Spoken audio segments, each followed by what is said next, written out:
Fuck it, yeah. Speaking of loving yourself, she Now didn't it's really empty to love the herself shits. at all on this album, did she? At all. And SZA it seems like dropped. a lot of her shit was her fault. It definitely was. Yeah, like, she's not shit, bro. nah. This is the type of women that's not the answer to that question that y'all just asked. SZA's album, bro. It dropped. We've been waiting. All right, fuck it. What you think? Okay, go ahead. What I thought about it, it was cool. Like, damn, it's very artistic. Mm-hmm. It's a very well put together album. But I don't know, man. It just seems like the amount of time she made us wait for this album, and then how it kept getting pushed back. You're like, oh, this must be that heat. Like, they don't want to drop. And it was just cool to me. Like, it was just a cool little artistic project. But I mean, really and truly, if I'm still keeping it within the realm of women artists, to me, and I know that was 2021, but Summer still has the better album to me. Really? I'm opposite. Like, but I can explain why. And well, okay, well, before you get into yours, it's just I was like, gonna say, explain why. Because, well, for me, it's like, yeah, SZA's album is the more artistic, more well put together album. So I do give that to her, but just because your album is more artistic, I don't really look at that as like, oh, it's a better album. Like, Summer's, I can still listen through record for record, like no skips, and it's I have more of a good time listening to Summer's album than SZA's. Now, not saying that SZA's don't have heat on that fucking album, because that one she did with Don Toliver was fly. Of course, the what was it? I Hate You. All right, the singles, like those knock. She had one with Travis, right? She got one with Travis on it, and she got one with Travis like ad-libs. The one with Travis on it. That one was a good one. That's a good one. So I mean, she has slaps. I mean, it's SZA. So I mean, she's a great artist. So of course she's gonna come through with the hits. It's just like, as far as the overall project, yeah, it just don't. It didn't hit like I thought it was gonna hit. Which is, I hate putting that on artists, because then it's like, nigga, if I fucking spent my last 7 years pouring my heart out into this project, and then you're just like, it ain't really slapping like that. On to the next. And then it's like, fuck you. I don't want to do music no more.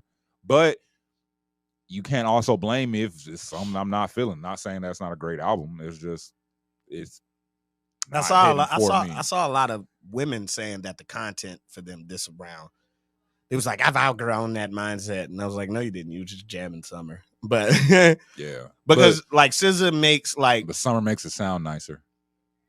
Not to me, but we'll get to that. She puts it together better. And that's my opposite. But no, the people that really feel like that, I do get that. Like, if you've outgrown the mindset that an artist is in, then I can understand. Because SZA the album very much is very vulnerable. I'm sharing my insecurities. Like, I'm not really confident. Exactly the girl that I did not describe in that last question is what she is painting in this album. But she's also not shit, and she's doing a lot of it to herself. I'm talking about, what she wrote it. No, because so I get a lot of this shit is her fault. Because that one record where she's talking about, I fucked him because I missed you. Ladies, let me just pause really quick. The Poppy song. Let me just pause.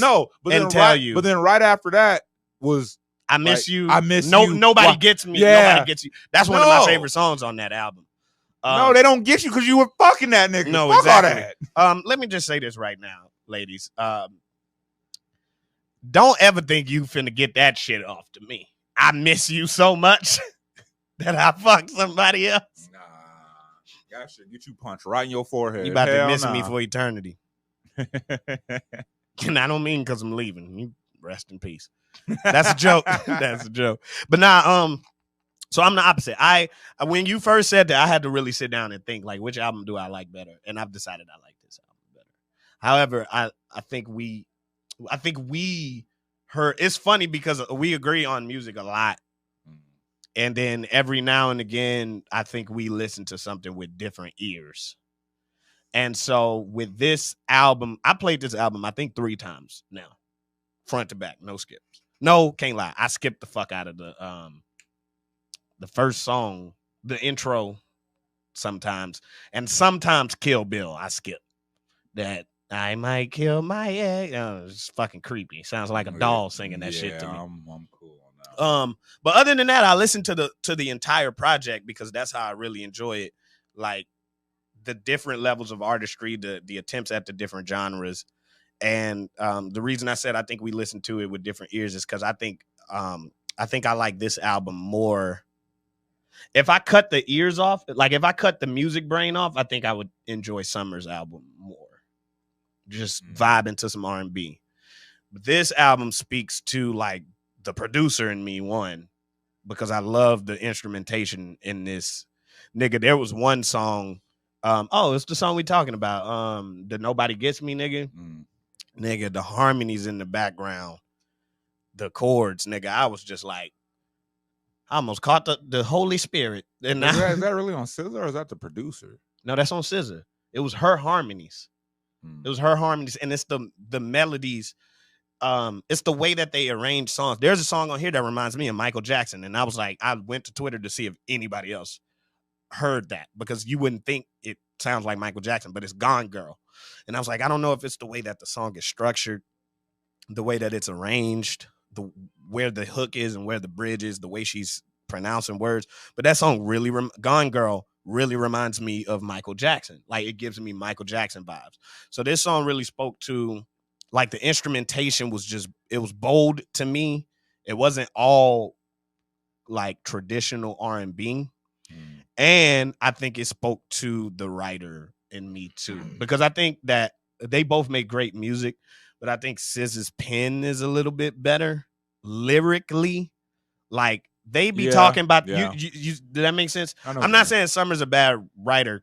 No, or that they be talking about the same shit, but songwriting sounds so elegant. Yeah, her vocabulary and the way she paints certain pictures is like, damn, I understand that completely type shit.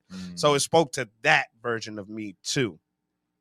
But as just pure, I'm a sit down jam R&B, I think I would listen to Summers first. But when I'm really in my artistic bag, like, it was weird. Like, I was listening to this album and then like halfway through, I like stood up and was like, man, this, that, like, but I don't do that shit when I'm listening to music that I like. I do that shit when I'm like inspired to write or make music or something like that. And that's what this album did. So I think right now I'll say I like this album better, but it's speaking to a different ear that I have versus I just wanted to chill and listen to R&B ear. I feel that. So right now I'm gonna say SZA, but that's the reason why. That's the reason why. Because I played it like 3 times. And yeah, maybe I just gotta go back and listen more to the album. But the critiques you gave was valid. Like, I see if you didn't fuck with the but and she's losing points with me on that. I liked it not because of that, but I was just like, oh shit, I wasn't expecting it, and this is creative. My shit. She's just adding points because it's like she seems very for the whites. But see, I wouldn't say that. Because it's like, okay, because all right, so she's a Cali girl, cool. But it's like, okay, one, she only dates white guys. Well, or white adjacent. On that, we don't know that to be true. White adjacent. Have we ever really seen any of her boyfriends? Wasn't she almost married? Let's see who this is. This gonna solve it all. Yeah, niggas talk all this shit. Niggas ain't seen her with nobody. Let's see, because when she almost married, this will solve it. Because whoever you was almost about to marry, nigga, SZA could like pussy for all we know. Fucking asexual. Don't like nobody. No sex. SZA ex fiance. Shit just pulled. Oh, Drake. Now I'm just playing. Now it is pulling up a bunch of Drake, but that's not. They're like old Drake. Yeah. Camel face Drake. Yeah. Hey, don't you talk about the boy. He gonna dish your ass in the next song. He wasn't the boy. Bitch ass niggas with the glasses be talking and shit. They pod Niggas rocking Cartiers, they think they fly. Wait a minute. I don't like this. I fuck with the Tommy jacket. He must got 5 of them. You don't want to make the spicy boy mad. He don't make him mad. Little zesty ass. Nigga, fuck this nigga, bro. I couldn't find a thing. We don't know who she like. Besides Drake. All right, let's get to the nitty-gritty. And that's perfectly split in the middle. Let's get to the nitty-gritty, nigga. You think you could pull old SZA? No, we not doing that.